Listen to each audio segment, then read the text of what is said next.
미국에서 일본 스가 총리의 새로운 내각 개각을 보고 낸 자료가 일본에서 논란이 되고 있다는 소식입니다.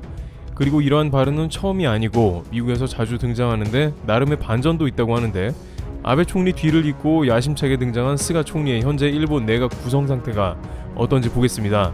또한 내각에 대해서 미국의 평가는 예상과 다른 전혀 뜻밖의 반전도 포함되어 있다고 하는데, 그 반전에는 한국이 질색하는 일도 있다고 하니 여러가지 양상에서 살펴보도록 하겠습니다. 우선 스가 관방의 내각은 알려진 대로 아베 시즌2라고 할 만큼 아베 관련 인사가 대거 포진됐습니다. 호사카 유지 교수님의 말에 따르면 아베가 스가 관방을 밀어주기로 한 상태가 아니었기 때문에 이번 스가 총리의 총리 내정은 다소 뜻밖이었는데 내부적으로 일종의 딜이 있었다고도 파악된다는 것입니다. 스가 관방을 총리에 앉게 해주는 대신에 아베 정책은 물론이고 아베 사람들을 대거 기용하게 한 것입니다. 그런데 총리 내각 구성을 살펴보면 너무 엉성하게 구성됐다는 평가가 나오기 시작하는 상황입니다. 특히 이번에 새롭게 신설된 디지털 장관이 있는데, 이는 이번 코로나 사태에 일본의 아날로그 방식으로 여러가지 비용이 많이 들어가고 속도가 낮아 도마에 오르자 국가의 비율을 대폭 개선할 목적이 들어간 야심차게 설립된 기관입니다. 일본이 IT 사회로 가는 것을 이끄는 신설 기관이죠. 스가 관방장관은 디지털 개혁을 이번 정권의 핵심 사업으로 설정했기 때문에 주목받았습니다. 스가 총리는 갑작스럽게 총리가 되었으면서도 일본의 약점을 제대로 챙겼다는 호평도 나왔습니다. 그런데 문제는 디지털 개혁 장관은 히라이 다쿠야라는 인물로 여러가지 구설수에 올랐다는 것입니다. 과거 야당 대표인 후쿠시마 미즈오 대표에게 조용해 할망구야라며 망언을 한 이력이 있습니다. 동생 회사를 탐탁지 않게 밀어준 행위도 했습니다. 일본의 야심찬 신설 기관 장관이라기엔 부족해 보입니다. 방위상으로 채 몇 달 근무하지도 않은 고노다로의 경우 다시 행정개혁상으로 임명이 되었습니다. 그는 이미 2017년에 행정개혁상으로 임명된 바 있습니다. 사람들은 이것을 보고 결국 일본 정치는 변한 게 하나도 없고 돌아가면서 장관을 하고 총리까지 이미 내부적으로 정해져 있다고 한탄합니다. 아사히는 이를 두고 빙글빙글 돌아가는 회전 초밥 내각이고 파벌끼리 끼워 팔기를 하고 있는 모습이라면서 참신하지도 않고 개혁 의지도 없는 일본의 내각이 앞으로 일본의 미래를 더 어둡게 한다고 비판합니다. 심지어 라인을 잘 타고 내각에 진입하기만 하면 종신 동안 장관을 해먹을 수도 있다는 말이 나옵니다. 그런데 여기서 미국 싱크탱크 연구소에서 이례적으로 일본의 장관 임명에 대해 비판을 하고 나왔습니다. 바로 이번 일본 방위상에 아베 친동생인 기시 노부오가 임명된 것에 대해서 초보자라고 깎아내린 겁니다. 기시 노부오는 아베 총리 친동생이지만 외가에 양자로 들어간 관계로 성이 다른 것이죠. 미 랜드 연구소 소속 제프리 호농 연구원은 기시 노부오 방위상에 대해 초보자라고 지적했습니다.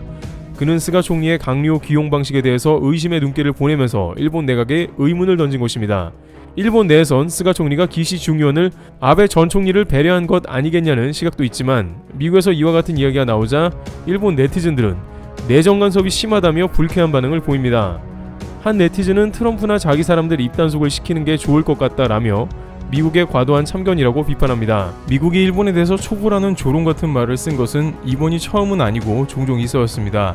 아베 총리가 느닷없이 이란과 미국을 중재시키겠다며 이란에 방문했을 때 빈손으로 돌아온 적이 있습니다.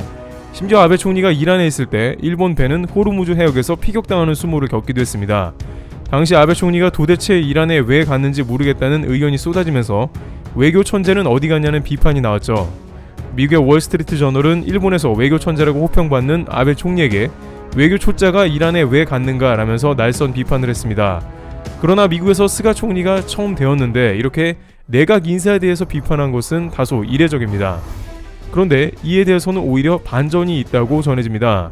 이런 비판은 미국의 유력 싱크탱크인 헤리티지 재단의 일본의 안전보장에 관한 온라인 회의에서 나온 말입니다. 그들은 단순히 스가 총리의 내각 기용을 비판한 게 아니고 일본의 방위상에 대해서만 비판했다는 것입니다. 그러면서 추가적으로 스가 정권이 적기지 공격 능력 등 미묘한 문제가 있는 안보 분야에서 대담한 조처를 할 것으로 생각하지 않는다고 평가했다는 것입니다. 아베 동생 기시 방위상을 비판한 호농 연구원은 일본의 외교 방위 정책 분야 전문가입니다. 그런데 이들이 일본의 적기지 공격 능력을 아베 친동생이 제대로 수행할지 의문이라고 한 것입니다. 즉 일본 보고 오히려 적기지 공격 능력을 강화해야 하고 지금보다 무장을 가속화하라는 주문을 하고 있는 것인데요. 미국 공화당과 트럼프 대통령 당선 등에 영향을 끼쳤던 미국 유력 싱크탱크라는 헤리티지 재단이 어떤 곳인지 알면 좀 더 이해가 수월해집니다. 이곳은 일본의 자금이 상당히 투입되어 일본에 대한 의견을 많이 냅니다. 반면 한국에 대해서는 일본을 통해 본 시야로 한국을 평가하는 색채를 보이기도 했습니다. 가령 헤리티지 재단은 느닷없이 한국 진보 정권의 각종 정책으로 인해서 한국 청년들이 고통받는다며 새로운 정권이 들어서 주당 근무 시간을 68시간에서 52시간으로 줄이고 최저임금도 인상했다고 비판합니다. 그런데 이를 일본 산케이 등에서 즉시 인용하면서 한국의 미래가 어두워진다며 합을 맞추고 있는 것이죠. 한편 미국의 각종 싱크탱크를 지원하는 자금은 한국이 일본에 절반도 못 미치고 있는 상황이기 때문에 결국 한국에 대해서는 좋은 이야기가 많이 없으며 일본에 대해서는 비판을 하되 일본이 원하는 걸 푸시합니다. 미국은 보수파를 비롯한 유력 싱크탱크에서는 이렇게 일본이 빠르게 무장되기를 강력하게 주장하고 있습니다. 일찌감치 2001년에 헤리티지 재단은 일본 헌법 개정을 지지한다며 평화헌법을 개정해야 한다고 주장했습니다.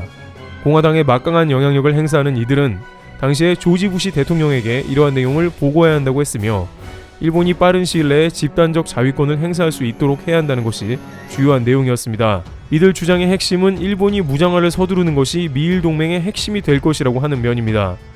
이는 일본 아베 총리 및 극우 인사들이 반기는 것으로 아베 총리가 헌법 개정을 서두르려는 맥락과 일치합니다. 한편 한국에 대해서는 트럼프 대통령이 늘 얘기하는 돈을 더 내야 한다는 주장과 같은 말을 합니다. 헤리티지 재단의 존 베네블 연구원은 미국은 다른 파트너 국가들이 미국을 이용하도록 방치했다면서 앞으로 한국은 미국의 전략자산을 전개하는 데 있어서 비용을 부담하는 것이 공정하다고 강조했습니다. 물론 돈을 더 많이 내는 일본에 대해서 일본이 원하는 방향의 정책을 내는 것까지는 인정할 수는 있겠지만 그것이 미국 백악관까지 영향을 끼치고 있기 때문에 때로는 한국에도 적지 않은 위협이 될 가능성도 있습니다. 일본은 현재 북한을 대상으로 한 미사일 공격 옵션을 미국과 함께 새롭게 검토 중인 것으로 판단됩니다. 그런데 이렇게 되면 일본의 미사일이 한반도로 향한다는 좋지 않은 선례를 남기게 되는 것입니다. 일본은 자신들을 타겟으로만 삼은 북한의 고정된 미사일을 목표로 선제 타격한다고 말하고 있지만 이것이 나중에 어떻게 바뀔지 아무도 모르게 되며 외교나 영토 분쟁 등 예민한 국제 정세에 따라서 한국의 직접적은 아니더라도 간접적인 위협 수단 등으로 활용될 가능성도 없지 않다는 것입니다. 한국에서는 아베 내각이 헌법 개정을 통해서 전쟁 가능한 국가로 변모하는 것을 우려하고 있는데 미국의 유력 싱크탱크에서는 이러한 내각에 아베 친동생과 같은 초부자를 앉힌 것은 실수이며 빠르게 헌법 개정을 도모하면서도 일본의 무장화를 가속화할 수 있도록 주문하고 있는 것입니다. 게다가 일본은 미국의 요청을 매우 잘 수용합니다. 앞서 아베 총리가 이란에 가서 외교 수모를 겪었다는 이야기가 있습니다만 이것은 알고 보니 트럼프 대통령의 요청이 있었다고 볼턴은 말했습니다. 볼턴은 그의 회고록에서 트럼프 대통령의 요청을 받은 아베 총리가 이란으로 향했다고 관련 내용을 밝혔습니다. 아베 총리는 이란에 가봤자 소용이 없을 것이라는 국내외의 비판을 알고 있었고 본인도 가고 싶지 않았을 것이지만 트럼프 대통령의 요청, 즉 미국의 요청에는 가장 먼저 반응하고 시키는 대로 웬만하면 해주는 모습입니다.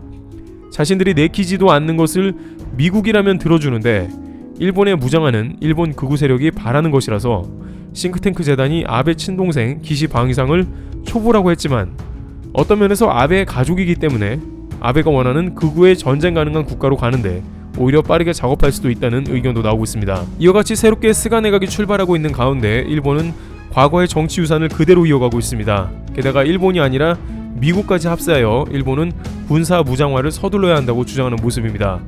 앞으로 스가 총리 체제가 한국에 어떠한 영향을 끼치게 될지 귀추가 주목되고 있습니다. 트래블튜브 여기서 마치겠습니다. 감사합니다.